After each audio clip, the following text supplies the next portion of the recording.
চোর চুরি করে ধরা পড়ে গেছে। এখন যদি বলি চোর নামাজ পড়ান, চোর হয়তো নামাজ পড়াবে, কিন্তু এখানে আমরা কেউ চোরের পেছনে নামাজ পড়তে রাজি না। কারণ কি বলেন তো? কারণ চুরি করা কবিরা গুনাহ। চুরি করা কবিরা গুনাহ, এটা জেনে আমরা তার পেছনে নামাজ পড়ছি না। এরকম কবিরা গুনাহ পৃথিবীতে আর নেই। গীবত করা কবিরা গুনাহ, তহমত দেওয়া কবিরা গুনাহ। যে মানুষটা যা করে নাই তার উপরে সেই দোষ চাপিয়ে তাকে কালার করে দিলেন। এটা সবচেয়ে বেশি করছে আজ রাজনৈতিক মহলে আর সাংবাদিক যারা নামে পরিচয় দিয়ে এরা।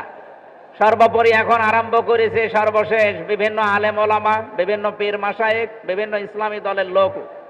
আপনি বাস্তবে দেখেন, যেই কাজ যে করে নাই তার উপরে সেই দোষ চাপিয়ে তাকে আপনি জাতির সামনে কালার করে দিলেন। আকীদার যে বিষয়গুলো নিয়ে প্রশ্ন করা হয়, রাজনৈতিক যে বিষয়গুলো নিয়ে প্রশ্ন করা হয়, এরকম প্রায় 7টা বিষয় আমি পেয়েছি যেগুলোর সাথে সরাসরি এই দেশের আলেম ওলামা, পীর মাশায়েখ এবং ইসলামী দলের লোকজন জড়িত।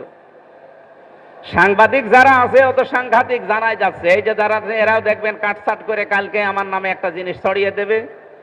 আমি সেই দিন কথাই বলেছিলাম, লা তাকরাবুস সালাতা ওয়া আনতুম সুকারা, যে নামাজের ধারে কাছে যাওয়া যাবে না যতক্ষণ তোমরা নেশাগ্রস্ত থাকো।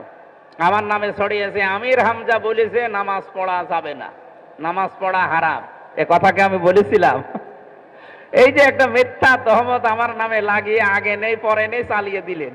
সারা দেশের মানুষের হয়তো 100 জনের 5 জন হলো আমার প্রতি একটা খারাপ ধারণা নিয়ে আসবে যে হুজুর নামাজ পড়া হারাম বলেছে। কি হুজুর, আমি কি নামাজ পড়া হারাম বলবো? আমি কি পাগল?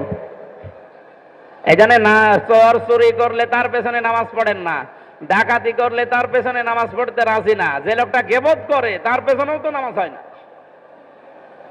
এই জন্য কোরআনের আমলগুলো 500 আছে, একটা বই পাওয়া যায়। আপনার একটু সাধারণ যারা জেনারেল মানুষ আছেন কিনে পড়বেন, আপনার আমল করতে সহজ হবে।